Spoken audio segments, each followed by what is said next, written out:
In this podcast, I'm going to play the recorded interview by Canadian investigative journalist Gordon SIVELL, who's a brilliant investigative journalist.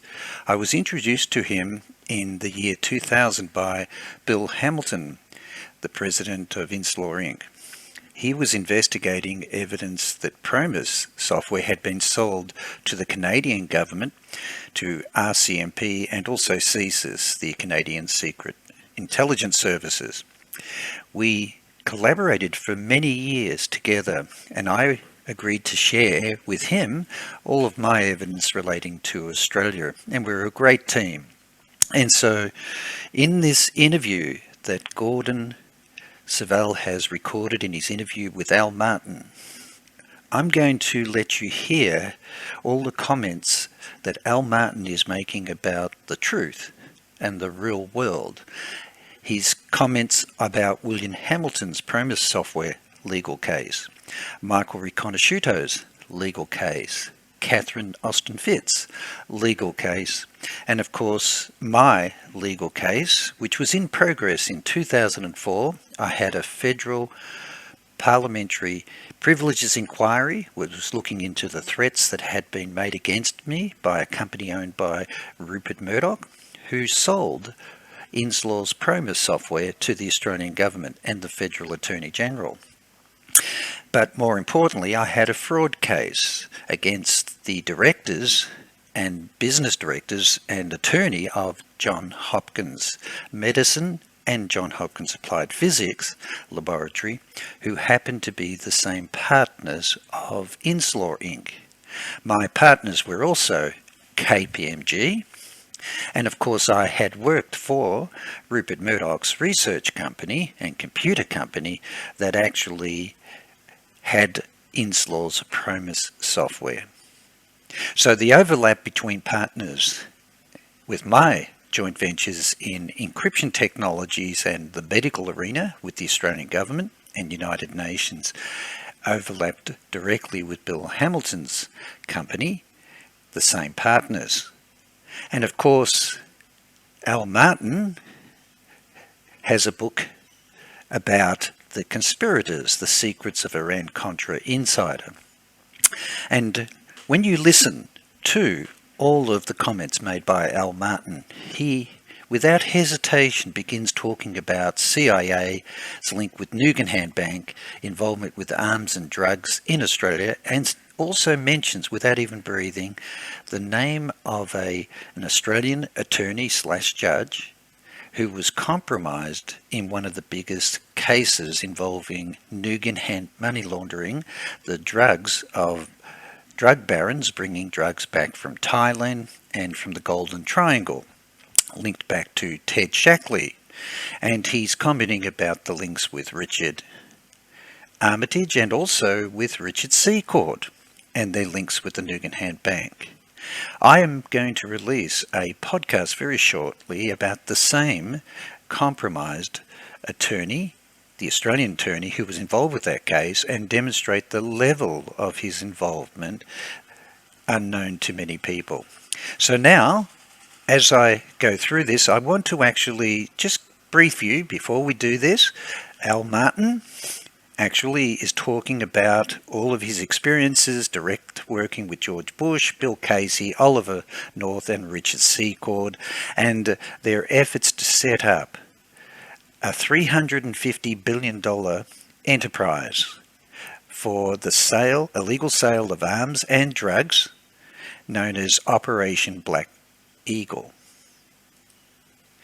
At this particular point, when Gordon SIVELL is interviewing Al Martin, I've already identified for the first time the links of the three barons, Dr. Earl Bryan, Robert Maxwell, but no one knew about Rupert Murdoch, was the third baron selling the PROMIS software. I've recovered from a federal privileges inquiry. I did not know that the company was involved with the PROMIS software until the middle of this investigation, when I reached out and made contact for the first time to William Hamilton. So I've made contact with Bill Hamilton, and I was put onto this by an Australian journalist, investigative journalist, a brilliant journalist who was covering the Wackenhut and also PROMIS software involvement in Australia, and he was impressed with my efforts with successfully establishing a federal privileges inquiry where I presented much of the evidence, particularly that I had been destroyed by involvement and threats of Rupert Murdoch's IT company that had the PROMIS software, and also CIA Operation Stillpoint involving a bogus prince who came to Australia and destroyed all of my encryption ventures with the Australian government and United Nations. I'm also communicating directly with Michael RICONOSCIUTO by letters, where he's revealing to me all the intimate details of his knowledge and involvement of Robert Booth Nichols, Frank Colucci, Ted Shackley with the NUGAN Bank, the drugs and arms, and also the Royal Costigan inquiry into the corruption involving the Painters and Dockers Union, bringing all the drugs and arms in, and money laundering through NUGAN Bank. And so, in this interview, as Gordon SIVELL is questioning Al Martin, he will touch on all of these elements.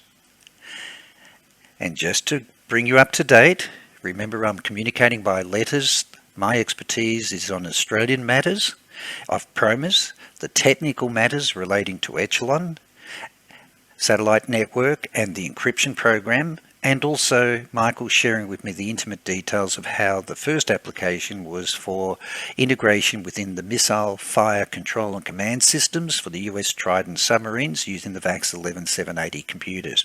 Michael is opening up to me because he's just so pleased that he's got someone that understands all the technical issues in the programming, signal processing and encryption technologies required for these particular tasks, where he was asked to modify the PROMIS software for Dr. Earl Bryan with Hadron Inc. And it turns out that Hadron Inc. had joint ventures with Johns Hopkins Applied Physics Laboratory, who were my partners, and also Bill Hamilton's partners for the PROMIS software.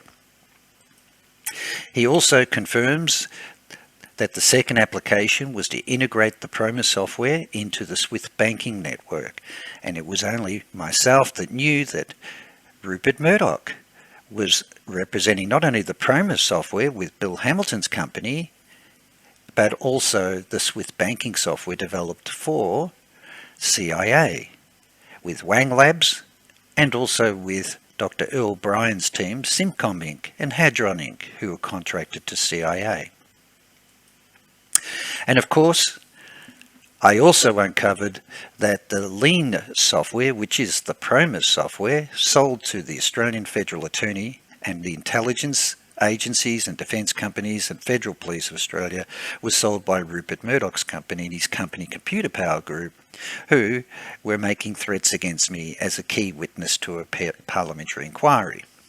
And it was the breach of the federal privacy and confidentiality legislation that triggered a whole parliamentary inquiry into the lean software known as the Law Enforcement Access Network software that was developed by Rupert Murdoch's company, Computer Power Group, and installed at AUSTRAC for tracking all money laundering of organised crime and terrorist, which is exactly the applications that Michael identified as FinCEN over in the United States.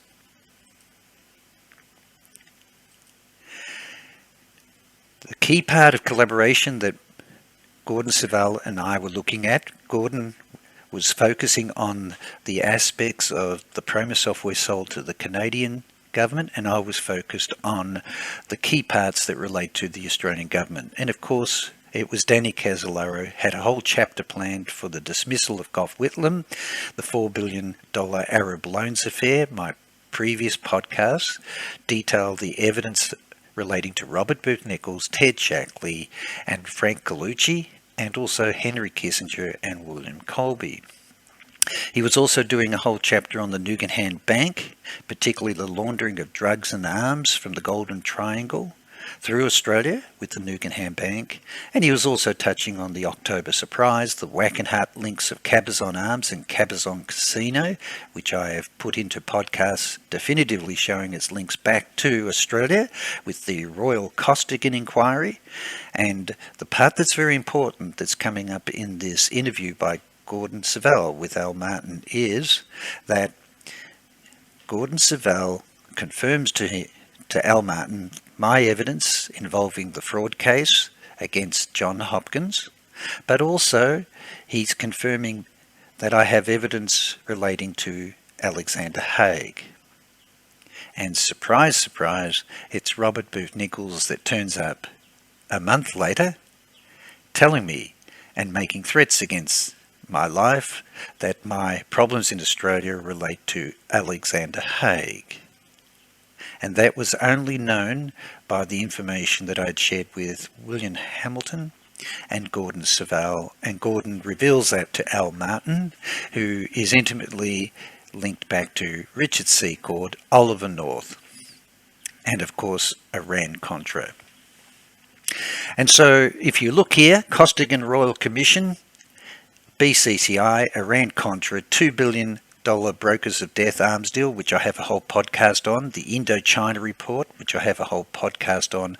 But the most important thing is it's my expertise on the CIA's PROMIS software for SWIFT banking, which is my evidence that all my joint ventures in Australia were destroyed by CIA Operation Stillpoint with Leon Wanta and Robert Booth Nichols, and CIA Operation Project Hammer at Citibank, which involves the directors of John Hopkins, the former director of CIA, and of course the current executive director of CIA, A.B. Krongard, in 2004, when these interviews are taking place. Michael had gone through in detail in letters back to me about the role of Frank Colucci, the CIA MI6 sting with Robert Booth Nichols, Michael Hand, Sir Harry Gillam and Eric Sear-Cowles to bring down the Whitlam government.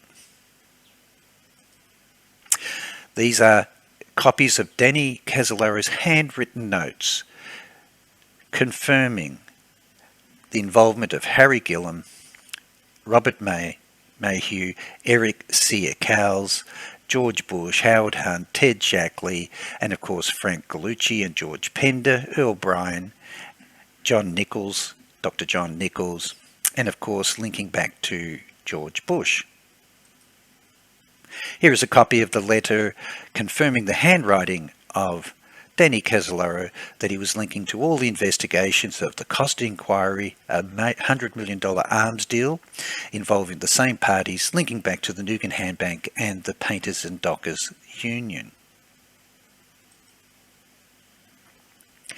And even confirmation of the press releases, the Minister for Industry and Development, Vic Sullivan, working for Sir Joe Bialke-Peterson. So all of the evidence that Danny's pursuing on NUGAN Bank, Costigan Royal Commission is related to Robert Booth Nichols with his links with the Cabazon, Casino, Wackenhut, and all the companies in Australia linked back to the Gambino Mafia and CIA.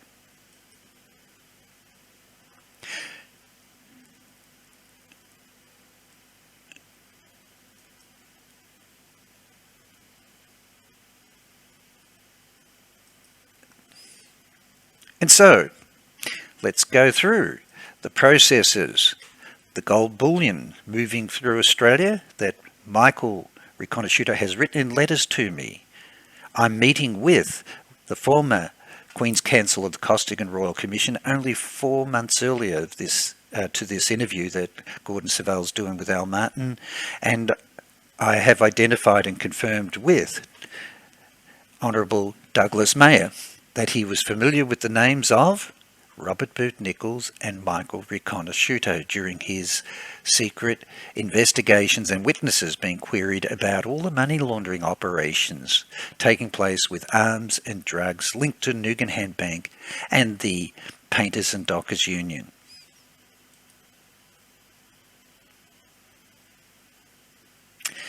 The link of Peter Briggs, Nagaramba arms deal, Harold Okamoto, Robert Booth Nichols. And hence, all my previous investigations linked directly to the evidence of the NUGAN Bank was used. And this picture here tells the story.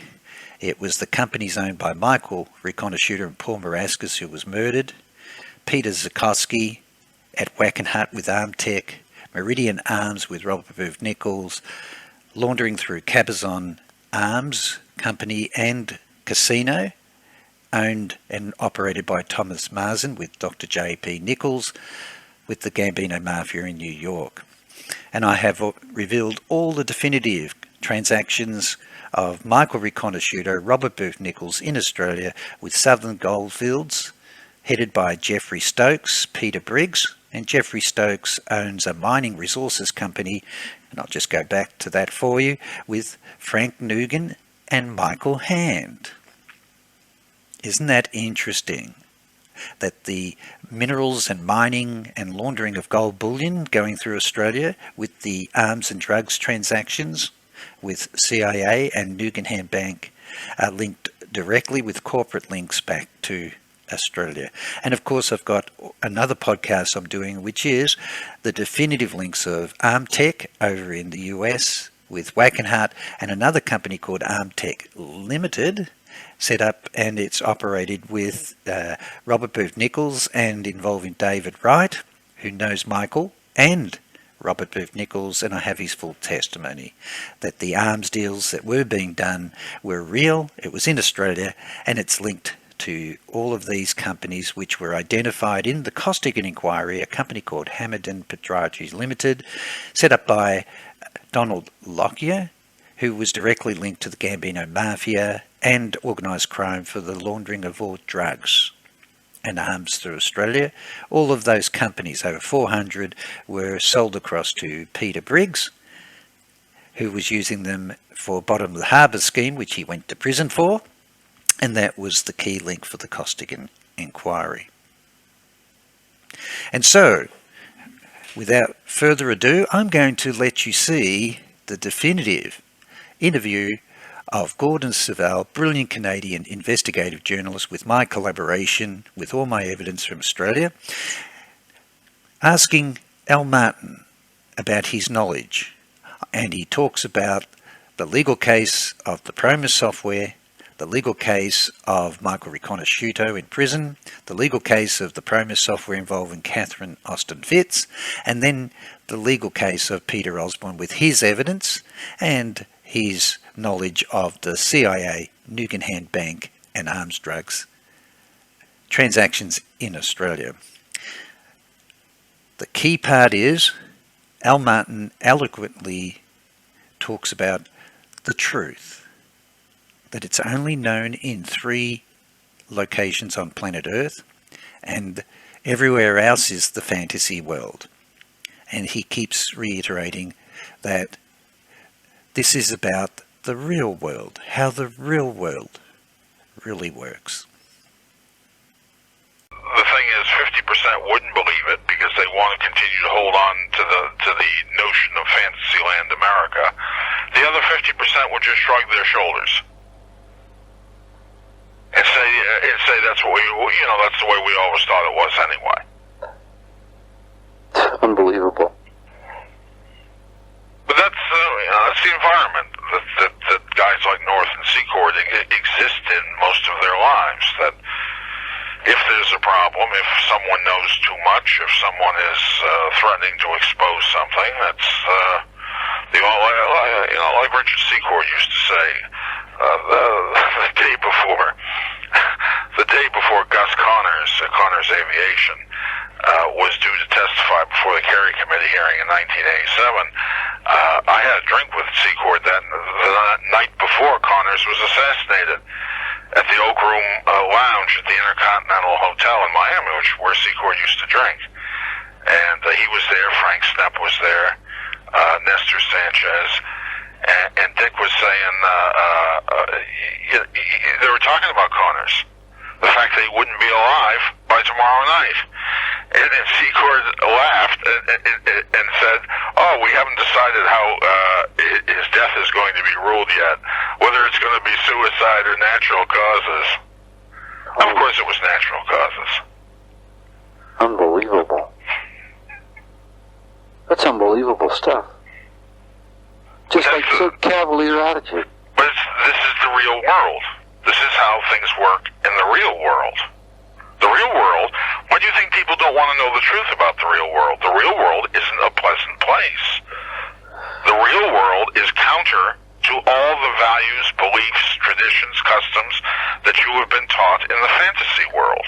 Ollie North used to say it the best way. It's business. When he was talking about someone or planning the assassination of an American citizen that knew, because that citizen knew too much or had become inconvenient or a potential liability, North used to say, well, you know, so-and-so, we've made the arrangement. It's going to take a long walk on a short pier. That was North's famous expression. And North, this is when he used to wear those silver square-rimmed glasses. And North would always look at you when he was talking, and he just shrugged his shoulders. He said, it's just business. And I once asked him, this was towards the end, this was at the end of our relationship, as a matter of fact, in December of 1985, when he had asked me, he and Secord had met me in Miami and had asked me to become involved in helping to set up my immediate superior, Richard Hamill, to be assassinated, which I did, and was not paid for it. That's why I rattled his cage. That was the $200,000 they owed you? Yeah. But I asked Ollie, I said, how many? How many? He knew what I meant. And he said, whether it's 1 or 10,000, it's just a semantic of numbers. Really? And that's the mindset. You're not the Christian he purports to be. No, it doesn't make any difference. If the cabal has to be protected, if it is the liquidation of a single citizen or 10,000, it's just a semantic of numbers. Wow. The cabal is what is important. So taking down Pan Am 103 wouldn't have been a problem? They would kill. It would be. Yeah. You don't know these people. You don't know the mindset. I don't. You've never been in government. No.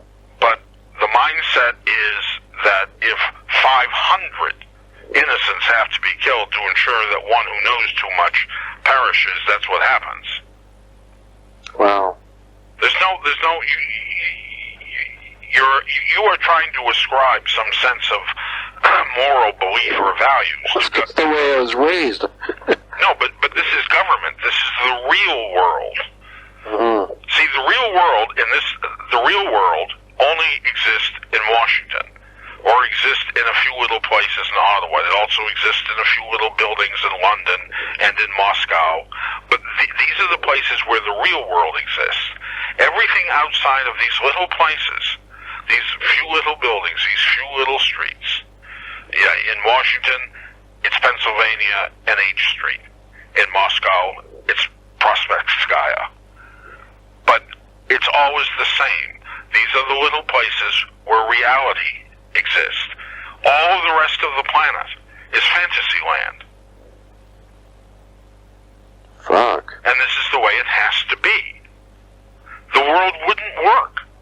If all citizens knew reality, why do you think citizens don't want to know reality? Citizens have a general idea of what happens in government, that governments assassinate, that they liquidate, that they blow things up, and blame it on other people, that anything is done for the sake of agendas or for the sake of covering something up. Now, people know that happens. Do they want to know the facts? No. Jesus Christ, you can't tell people the truth. Wow. Goddamn, that would threaten to knock the goddamn rose-colored glasses right off their friggin' faces. People want to believe that things work the way they've been taught, the way things work. That government is honest, that it has some modicum of decency. People like me. That there's a difference between a democracy and a dictatorship. What you read in school textbooks was the truth about the history of your nation or of the planet or of its leaders or of its religion, when in fact none of it is the truth. of everything the average citizen, Richard Secor used to laugh about this. It was one of his favorite things he used to, when he was half in the bag at the Turnberry Club in Miami, drinking up Southern Air Transport's booze.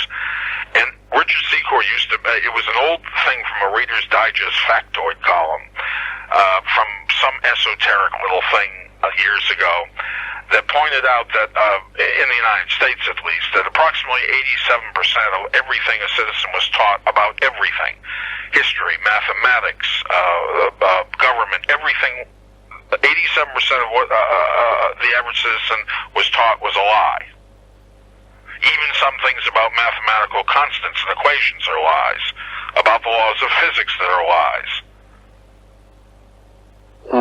And he used to joke about it.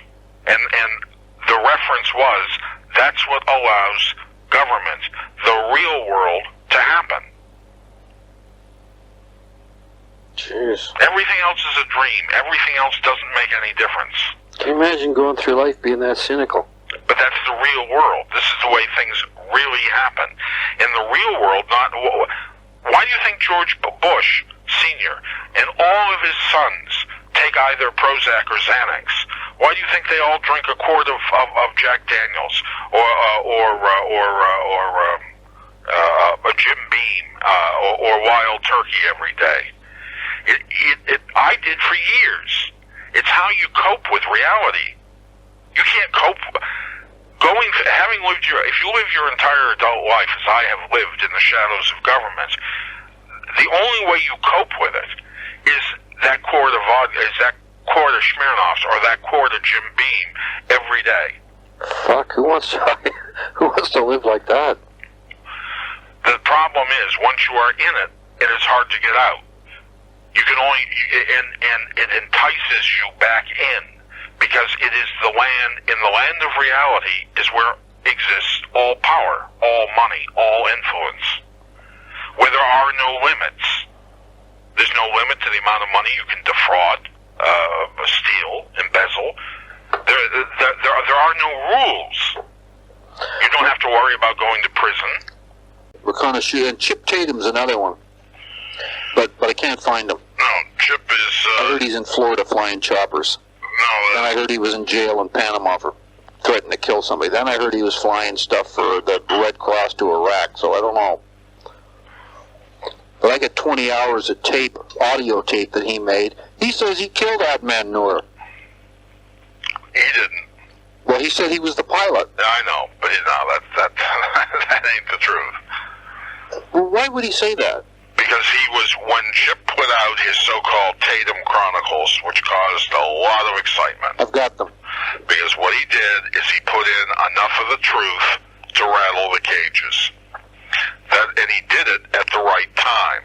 Web of truth, a strand of truth and a web of lies, eh? Well, what he did is he effectively allowed himself. He was already he was still in jail on that 15-month sentence. Yes, he was. And when this happened, because he got screwed. Another case, and I'm surprised because Chip was a guy that usually would be smart enough to know who he was becoming involved with. Chip got mixed up with an old Confederate of Oliver North named Bill Luchins. Mm-hmm. Bill was, and once again, it was a case that Chip didn't know who he was involved with, and got put on the short end of the stick, and he was the fall guy for Bill. That's the way it works. Anyway, he goes to prison. Yeah, but he gets a 15-month sentence. He gets, his life turned upside down, which is what happens. His wife split on him. Yes. What was Nancy. her name? Nancy. Yeah. I didn't know they had split. Did she finally? Yeah, they split.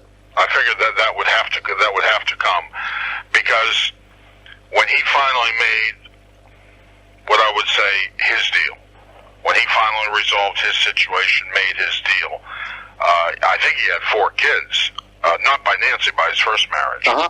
And I think 3 of them were still minors. And there's no way that you can take all that baggage with you. Yeah, he's got obligations. Yeah, that's a lot of baggage, and you can't take all that baggage with you.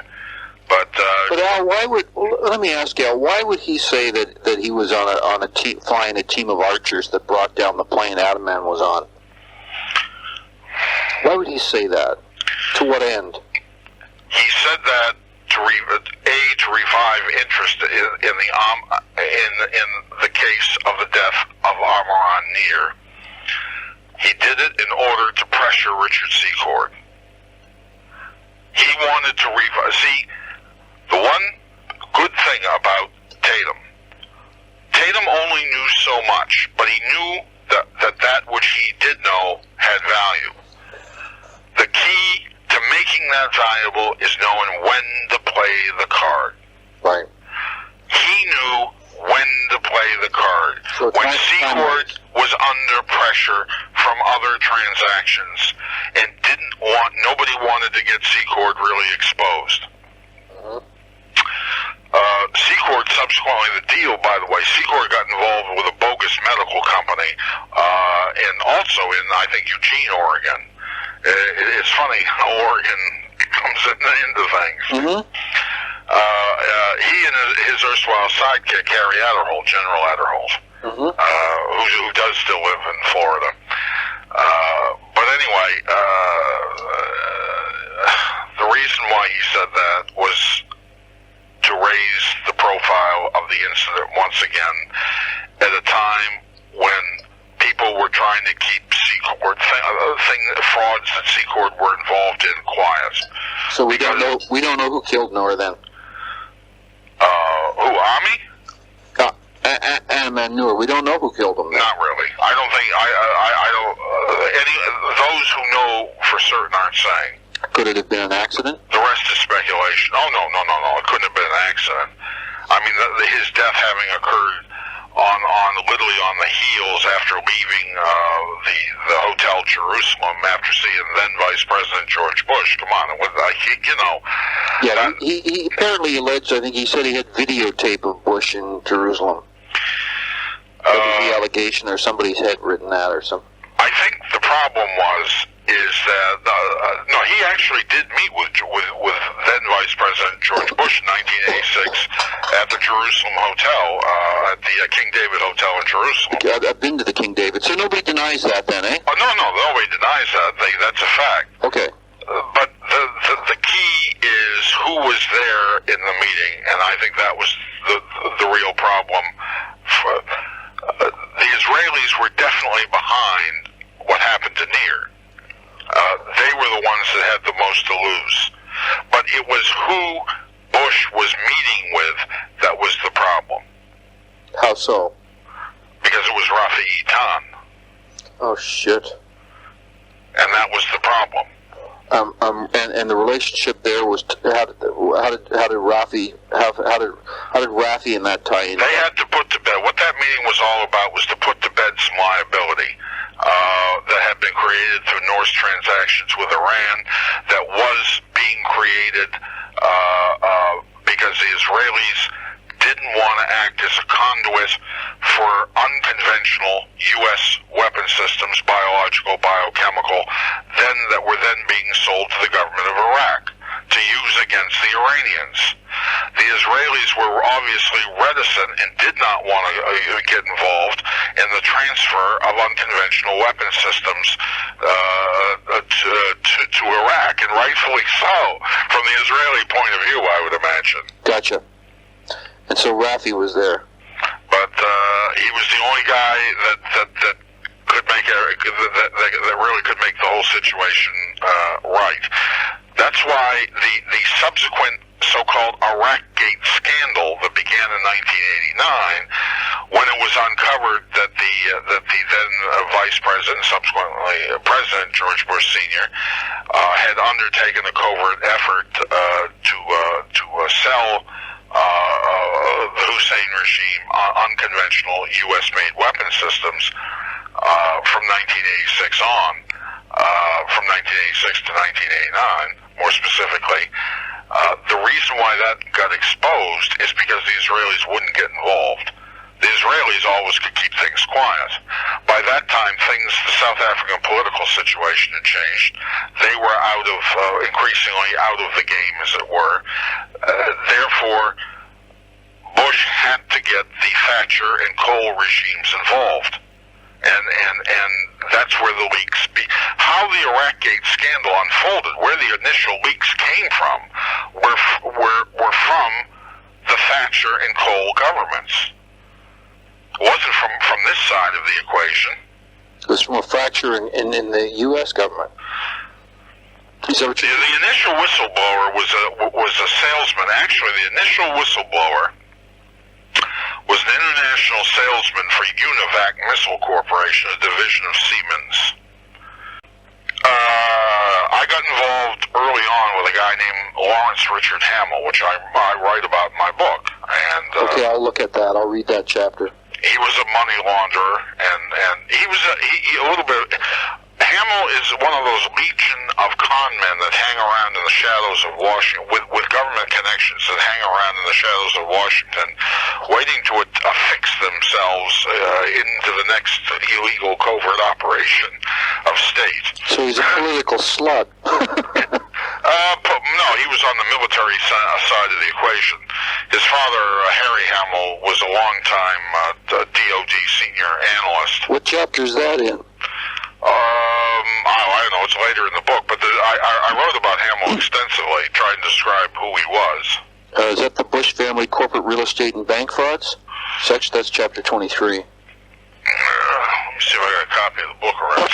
They do not have someone they can turn to take care of problems, to make things go away.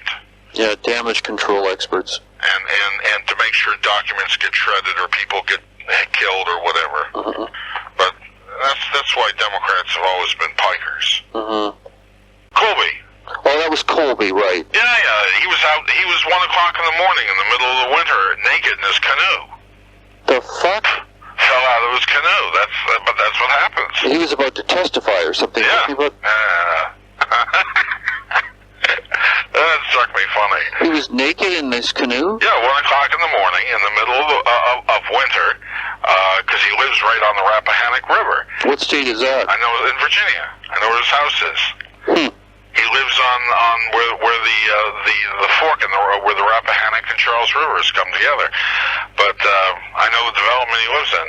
And he was a canoeing enthusiast, and at 1 o'clock in the morning, he decides it is at the temperature, I think I was in the 20s or something, and he decides to go out naked canoeing at 1 o'clock in the morning and falls out of his canoe. Oh, please. Gates? Yeah, well, let how are you? Yeah, TRW. He became a director of it. Yeah. He was, that was his reward. Yeah, that's what he says. His exact words: "It seems that Robert Gates is immediately rewarded by TRW and appointed onto the board of directors in 1994 after leaving the CIA." Yeah, you notice how that Gates kept a very low profile after 1987 at the agency, and kept his mouth shut, and received his reward. It's supposed to be. Well, but I don't like him. He's a sinister bastard. People died because of this guy Gates. I never liked him. Where does he live? Australia? Where does he live now? Yeah. I don't know. He's got a home in Bethesda, Maryland. Well, TRW. I guess TRW is in the States. Yeah, I know Gates has got a home in Silver Springs. I don't know where else he might live. It doesn't matter anyway. But the point is that this meeting that they had in Miami, you think might have had something to do with PROMIS, because that's what the guy told you. That was the only thing I remember off the top of my head. I don't remember that much because it didn't interest me at the time. Yeah, I wasn't involved in it. Fair enough. The only thing I do remember is that after Casey died, suddenly PROMIS software. After Casey dies, Bobby becomes interim director. Suddenly, PROMIS software becomes a problem. That's what I remember. Okay. A problem for Bobby Gates. Why for him? Can you walk me through that? Because Gates was involved, and I do not remember off the top of my head, but Gates was involved in facilitating the transfer of the software to the RCMP. Okay, now I got you. All right, now I got it figured out. Now I'm on the same page. So that was the allegation, okay?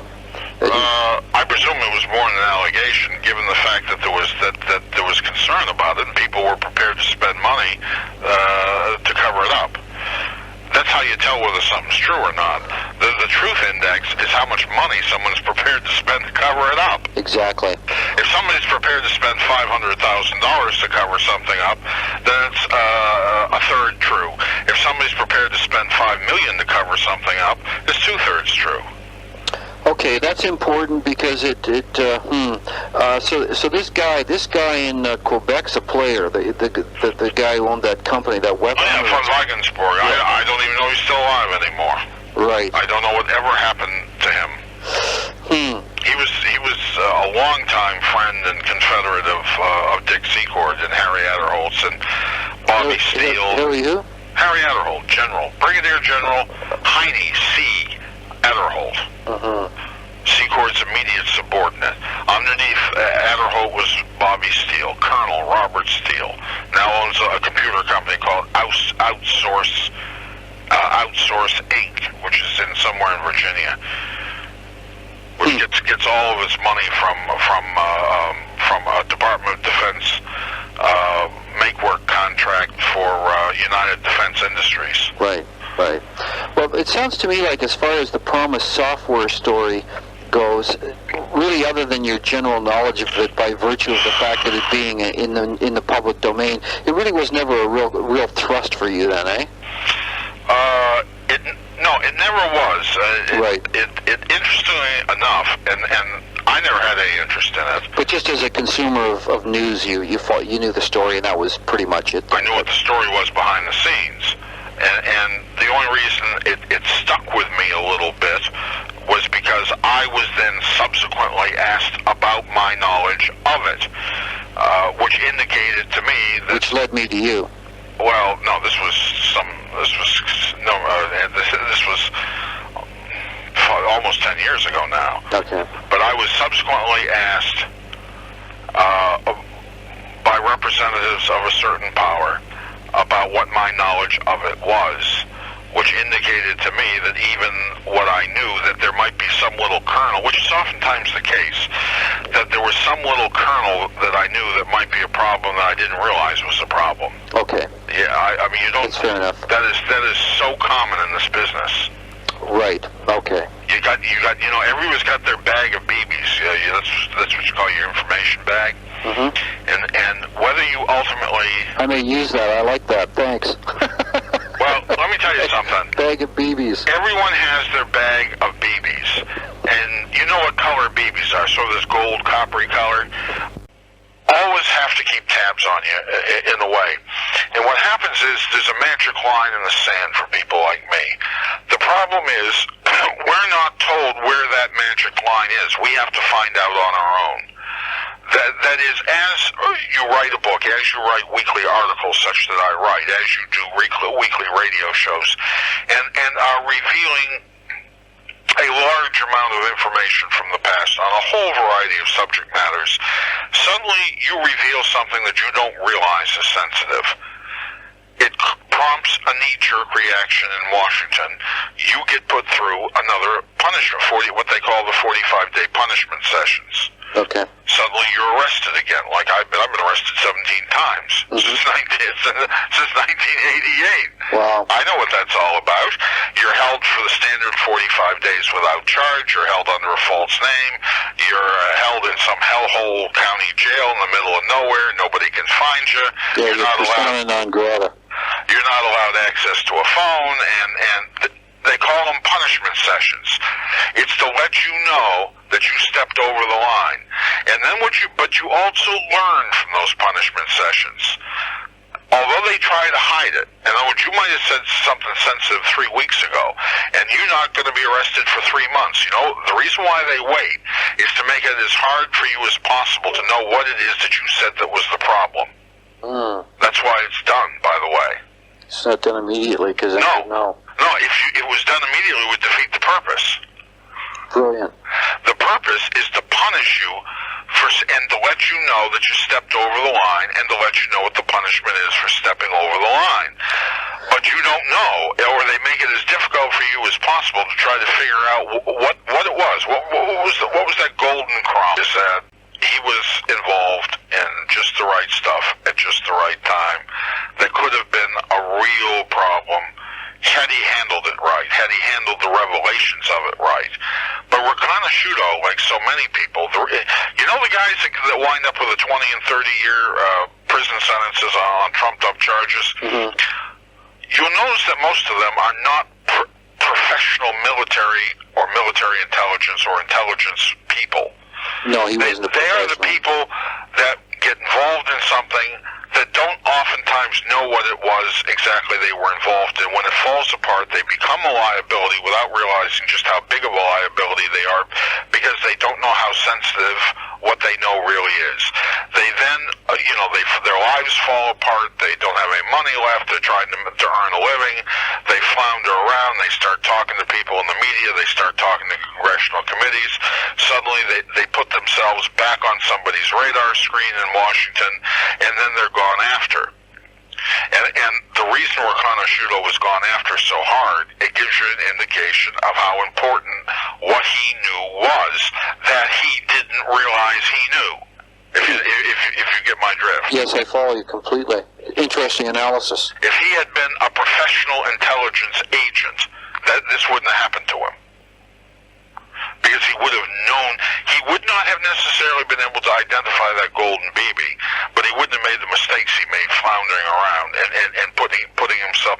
The key is, you never want to put yourself back on the wrong radar screen. Even talking on radio shows, writing books, that doesn't necessarily mean, it means you're going to get back on somebody's radar screen. But remember, there's more than one radar screen. And the only thing you or Al Martin, the only thing I have to worry about is I got to stay off of that one particular person's radar screen. Right. I don't know whose that is, but that's the one I got to stay off of. Sure. No, that makes sense, actually, what you're saying.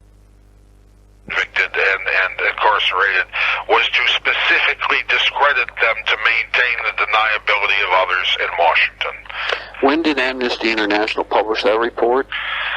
1991, you figure, 92? No, I know it was in 1991 because it became a very hot topic for a while anyway.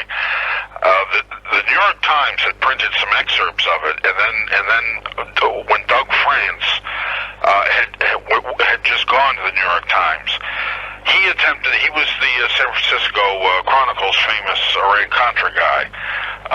Brian Barger at ABC then tried to push it through ABC and got pushed out the door because of it.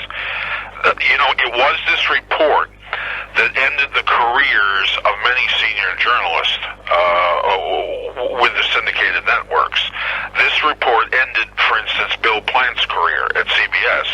Oh, is that right? Plant had been with them for 30 years at that time. I remember growing up as a reporter, watching Bill Plant on TV. Bill was one of my closest and most ardent defenders at CBS, and he was able to get out things based on materials I had given him, at least for a while. But he was effectively pushed out because he kept pushing Iran-Contra and Iraq-gate. And the networks weren't interested. No. David Allen, Peter Lewis, and Gloria Borger. Of course, Gloria is now with U.S. News and World Report. She's now the editor. But those were the big three investigative people at CNN in Atlanta. Their world headquarters, who had done all of their CNN's Iran-Contra and Iraq-gate reporting. They lost their careers as well. Everybody wanted to push this report, but everyone knew what the cost was, because the regime then in power was determined to see this report not pushed. The only reason it still, even bits of it, I think, still remain, or where you find bits of it today, are in the so-called late period, 91, 92, congressional inquiries that were still going on into Iran-Contra and Iraq-gate, BCCI, BNL, etc. SNL, all those things. No, SNL, that's a catch-all. I'm talking about BCCI, BNL. The banking. The specific scandal relating to those two banks. You know, another area that's been written about that really fascinates me, Al, is the NUGAN Hand and Mike Hand. Yeah, Mike Hand and Roger Nugan, yeah. I heard... That was Richard Secord was an original partner, but he was smart enough to keep his name off of it. Well, I heard Mike Hand lives in Canada. Yeah, he does. Ottawa is what I've been told. But I don't know if that's right.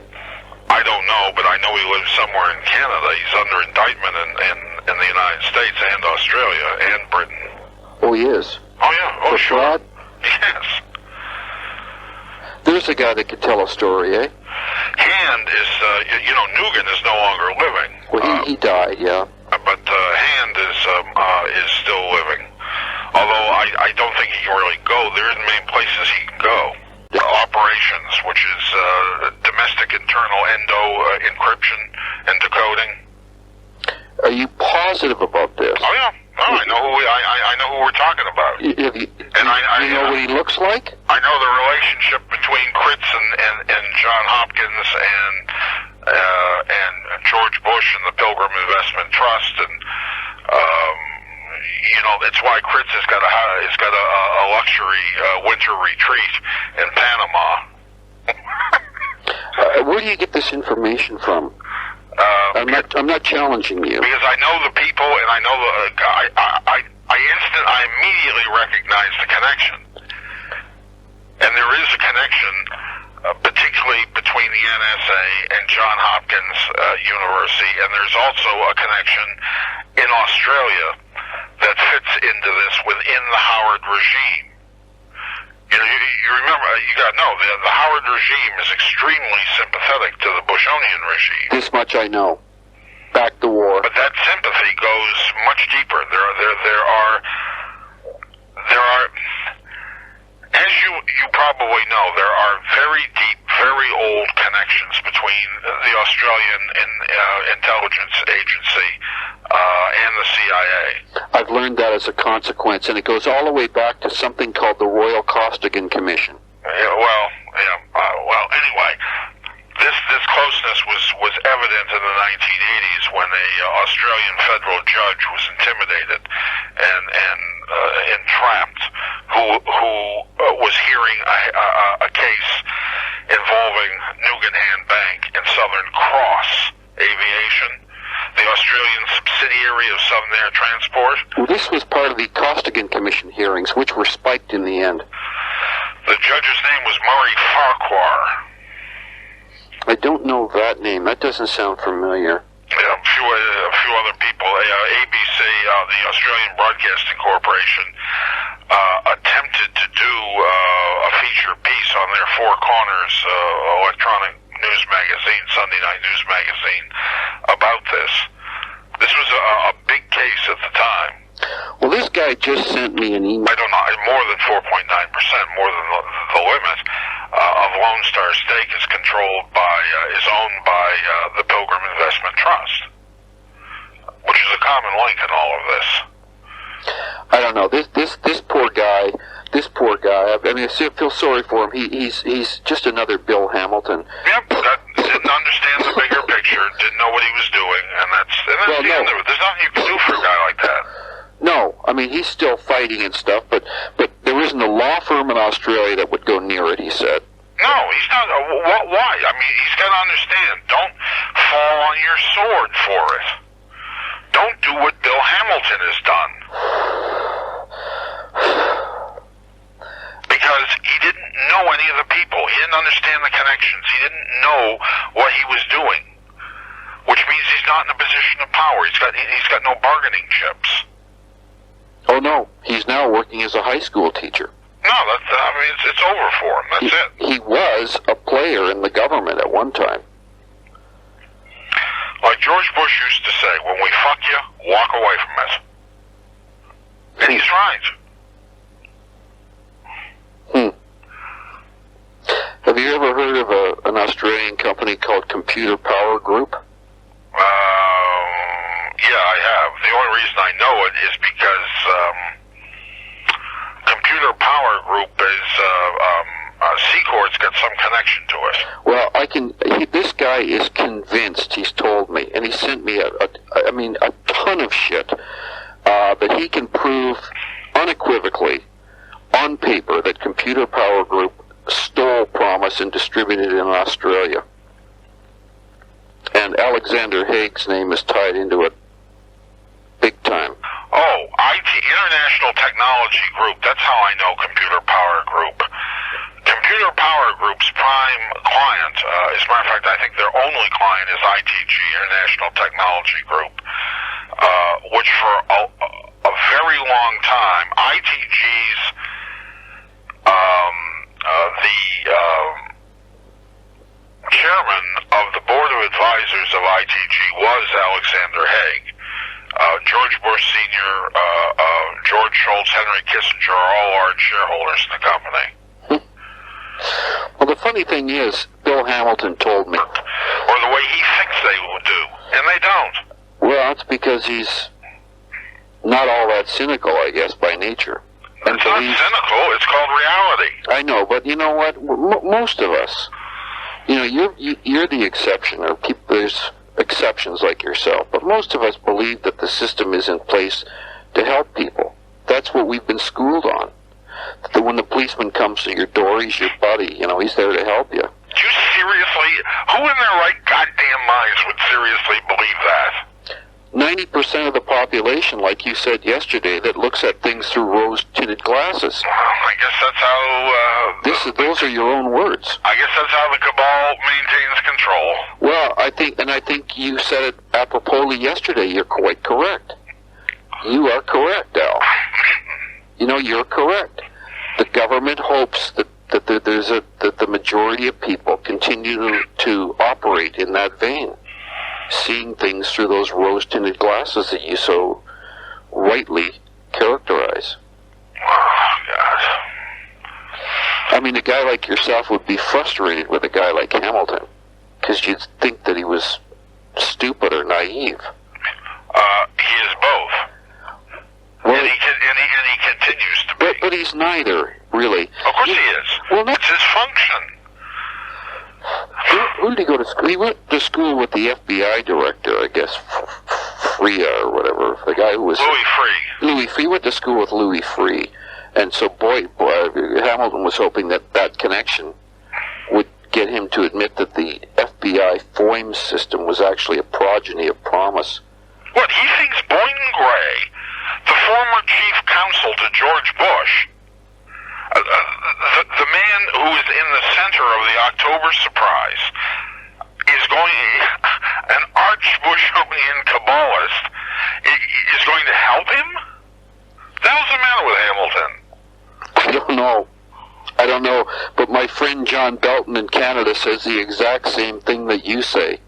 What the hell's the matter with him? You know, he's beaten down. He's lost focus. No, it's not that. It's that Hamilton is doing what he has done from the beginning, floundering around, because he doesn't know the arena he is in. Consequently, he doesn't know what to do. Yeah. God, how much money has he wasted going after this thing? I think close to $44 million. I mean, and how much more? What's he going to do? Spend the rest of his life pouring more money down a rat hole over this thing? No, I think he's pretty much stopped. I think. Now he's just hoping that some... He was very friendly with, what's that gal's name? The former FHA director. Oh. What's FHA? Yeah, lives in Tennessee. Became a whistleblower. Oh, the woman who wrote the woman who became the whistleblower about what's FH? What's that stand for again? Federal Housing Administration. Yes, I know the woman you're talking She about. became the whistleblower about Jack Kemp, who was her immediate superior. Right. She got fired too. Yeah, she was, and she's got a lawsuit going, and I told her not to fall on her sword, which is precisely what she'll do. But yeah. There's been lots of stuff on the internet about her. yeah, she just sent me a Christmas card, and I can't think of her name, but I know the woman you're talking about. Quite bright. Kathy Austin Fitz. That's the one. You got it. Yeah. She mortgaged her house, everything, went through all of her 401k to finance this lawsuit. And she did prevail finally, but she's not going to be, I mean, they'll appeal forever. Yeah. I mean, what good is she spent $2 million pursuing a $2.2 million claim? Ridiculous. Yeah. Ridiculous. But she knows Hamilton pretty well. Yeah, I started to reread the book last night, too. All right. The new age, I like that. We are in the new age of Bushonian state security. Yes. And a new crackdown is now underway. And it started this morning. What is it? More than 300 websites were shut down. You're shitting me. This brings the total to some 1,600, which have been shut down since 2002 by our newly Post-Patriot Act 1 created Office of State Cybersecurity. That's something I'm interested in. Well, the long and short of it is, I hadn't heard that. Deputy Reichsfuhrer Ashcroft led this campaign, I think, or led out this campaign last Thursday. Yeah? When he said publicly that there was concern that should there be a perception that the regime had stolen this election, as they did the last time, that it was likely would lead to some civil unrest in the nation. Okay. And that civil unrest would not be tolerated, and no further dissent of the regime would be tolerated. Wow. Bringing the hammer down. Well, the good part about this is it does allow the final agenda to be played out without interruption from a potentially fiscally responsible regime. Is there, where do you learn more about this? Well, I learned it because I received an email from the Office of State Cybersecurity. Office of State Cybersecurity. They have a website, these folks? I don't know. They're one of the new 43, you got to be aware of it. Got to be on the ball, pal. I'm not like you are. There's been 43 new federal agencies, councils, commissions, and bureaus created in the Post-Patriot 1 and Patriot Act 2 environments. Most of those, 35 of those, however, are supposed to be operating as skeleton organizations only, in that they cannot lawfully act or cannot act as a lawful agency until such time as posse comitatus is overturned. Orrin Hatch said this afternoon that he would reintroduce the bill to overturn posse comitatus and defund NICA. I'm not familiar with those terms, posse comitatus and... Okay, in other words, in order, briefly, for these new agencies to actually be officially formed, to be funded, and to be actuated, they are acting in an extra constitutional capacity. In order to lawfully act in that extra constitutional capacity, posse comitatus has to be overturned. What we're referring to here is the Posse Comitatus Act of 1878. Okay. If Posse Comitatus is overturned, it would allow, to use Ashcroft's own words, for the full and complete militarization of domestic law enforcement. Okay, so currently it's enshrined in legislation then, obviously. What prevents these agencies from becoming active is enshrined not enshrined in legislation, it's a constitutional amendment. But the Posse Comitatus Act has to be overturned. The pro-Bush faction Republicans attempted to overturn that, along with a tandem bill. There were two bills together. The other bill is the $15 billion appropriation to fund NICA, or National Identity Card Act. Those two acts were defeated in November 2002 by all of the Democrats voting against them in the Senate, along with the moderate Republican faction. Is that going to change? What is now changed is that the pro-Bush faction Republican majority is increased by 3 now in the Senate, and that came at the expense of 2 of the moderate Republicans. And Charles Grassley and Olympia Snow, the co-leaders of the moderate Republican faction in the Senate, have said that they no longer can block the remaining 4/5 of Patriot 2, nor could they block Posse Comitatus or the NICA Act, nor could they block the institution of Patriot 3. Does this need congressional approval? Of course it does. That's what we're talking about, the Senate. Okay. Now, what's going to happen is that since all legislation has to start in the House, it can't originate in the Senate. Constitutionally, it has to begin in the House. And the House, of course, picked up another 6 pro-Bush faction members in this election. Yeah, I watched part of it today.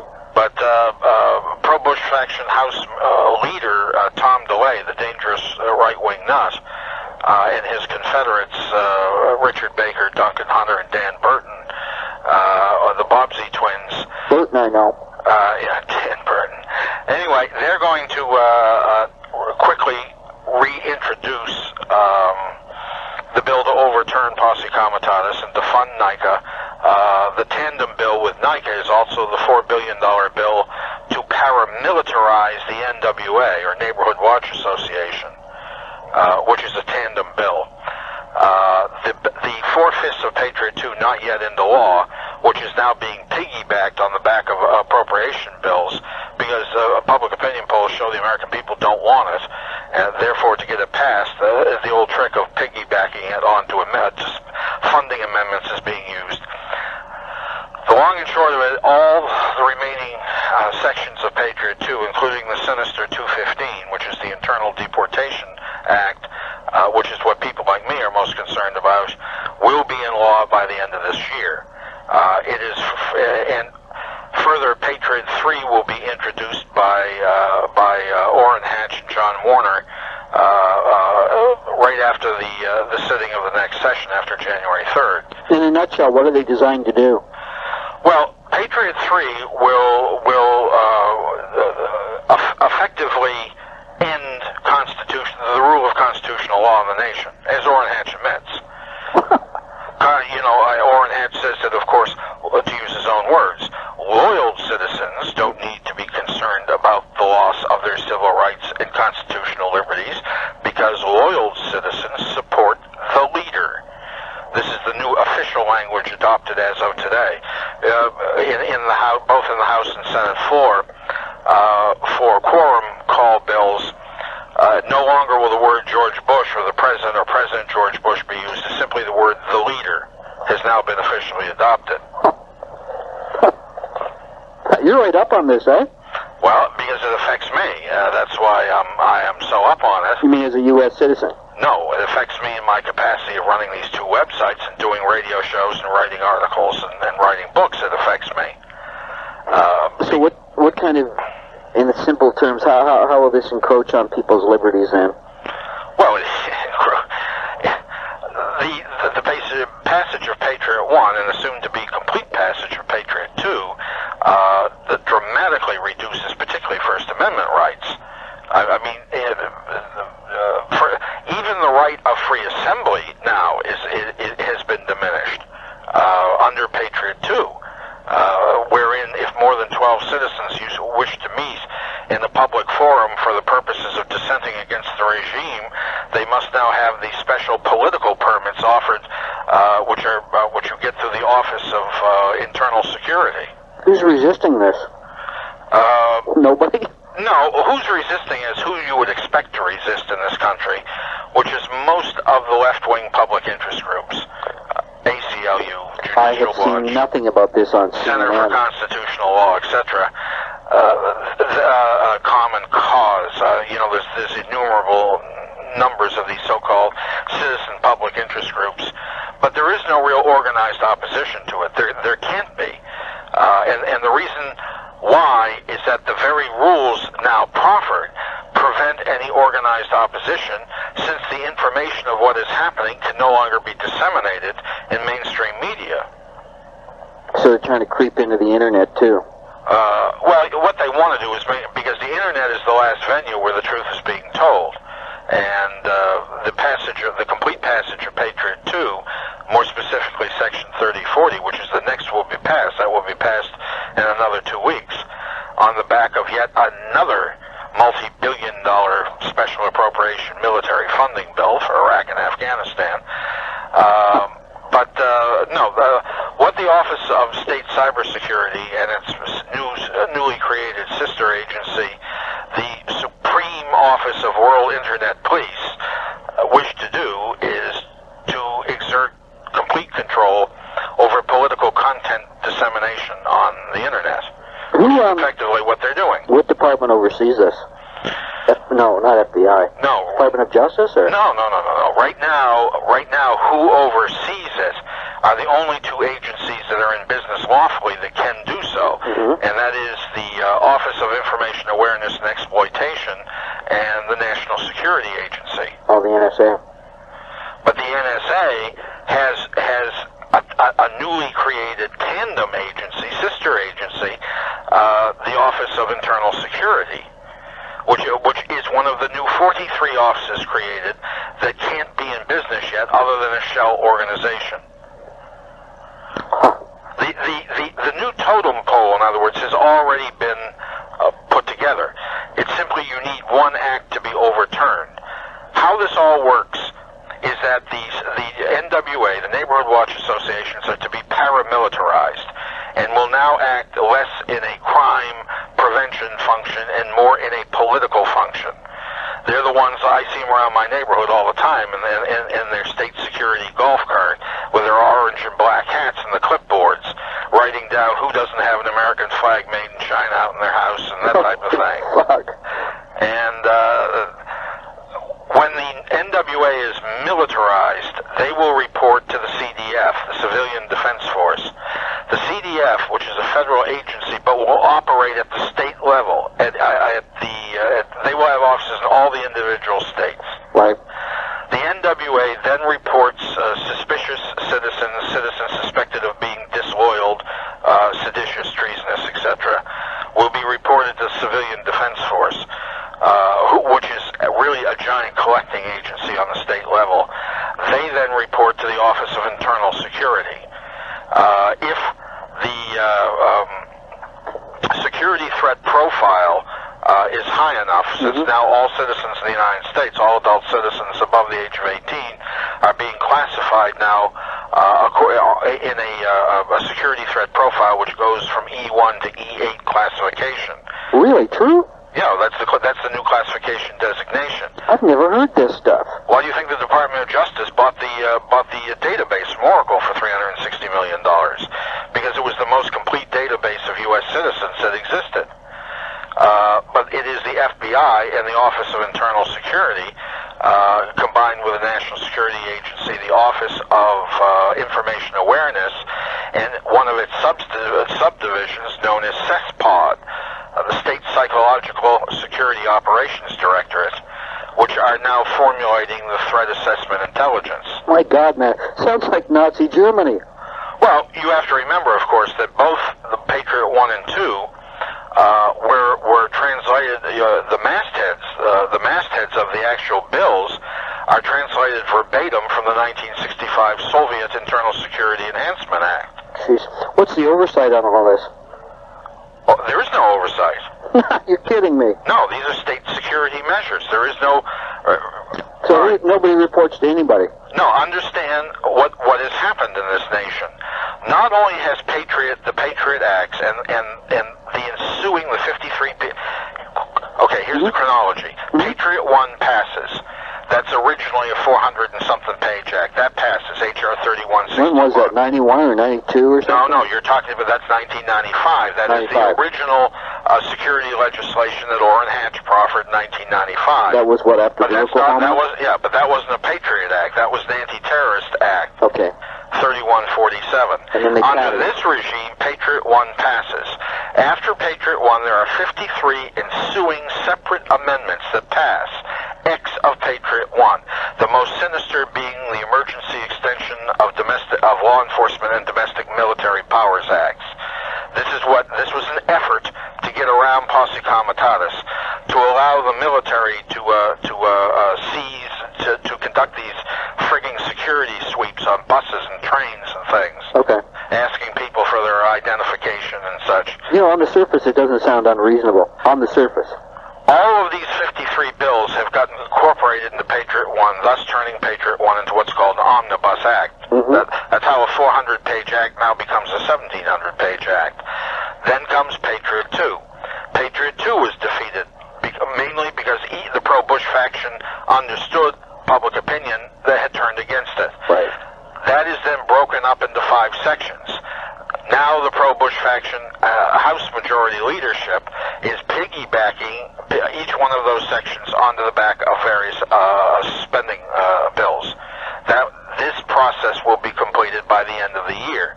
Now, Patriot 2's important measures, I think, there's 5, but the one that's most important is to extend to the Attorney General the power to classify defined First Amendment rights groups as being inherently seditious. That would include any and all groups defined as being anti-government, anti-war, animal rights groups, environmental activist groups, and anti-abortion groups. Unions too? Will be no, not unions, unless those unions support those groups financially. Wow. It is now, or will be in another 2 weeks, it will constitute an act of sedition for anyone to financially support these defined groups. Jeez. Most Americans don't know this, do they? I think there's a general awareness of this, but not in this level of I don't see it hotly debated on CNN. I mean, of course not. But on at the Democratic, at the DNC convention, we saw, for instance, the first time I think it got widespread in the public domain, the new so-called free speech zones. I think many citizens were not aware of the fact that free speech zones have already been established in all of the major cities, wherein if you're going to be a protester, you can only protest from within the designated free speech zone. Oh, shit, Al. Oh, sure, that's what all the arrests were about. That was even shown on that even made it to CNN. We're going to have speakers' corners like they do in James Park in London, England soon. Well, the only difference is this is the American, or I should say the Bushonian brand of speaker corners. It is about a 3,000 square foot area, that's all. Right. That is surrounded in barbed wire and fences with guards with MP90 machine guns. And you cannot step out of that zone. The only way, if you are a protester, the only way you can come out of that zone carrying your placard and continuing to say anything about the state, really, is if you have a special permit. But individual protesters can't have those permits. Only organizations can have them. The reason this is done is so that each individual member of an organization can now be so deemed to be acting in a seditious fashion. Certainly not the America I grew up beside. No, this is the new age, and this is where the nation is going. And this is precipitated by what, the events of 9/11? No, 9/11. Aggregate, sort of? No, 9/11 just provided the excuse. Right. This is where, after all, we're talking about a Bushonian regime. They just want more control over the This is where naturally a Bushonian regime wanted to go. 9/11 provided the excuse. You know, there was a documentary on CBC. Sinister, feared, and dreaded Carlyle Investment Group, which has sold $2 trillion worth of bogus investment paper to pension systems in the United States. Well, he looked like, I mean, he couldn't, I had to go as a viewer, and I just looked at him and I thought, something awful sinister about this Carlucci guy. Yeah, Frank, he was the National Security Advisor when I worked for the administration. Mm-hmm. What capacity were you in again? Actually, I worked... Oh, State Department. No. At that time, whom I actually worked for was the NSC. Mm. That was my ultimate employer. Right. Okay. But there were a series of corporations in the middle. But my ultimate employer was the NSC, as it was for all illicit Republican fundraisers at that time, who were raising money to support illegal operations of state in foreign governments, to which Central and South America at that time. This is the 80s then. Yes, yeah. Contrast, or the... That's why the 80s are still relevant, because all the people are still in government. Yeah, well, all that has been said in various formal inquiries and investigations of this affair, it never changes. Still comes down to the missing 10% of the equation.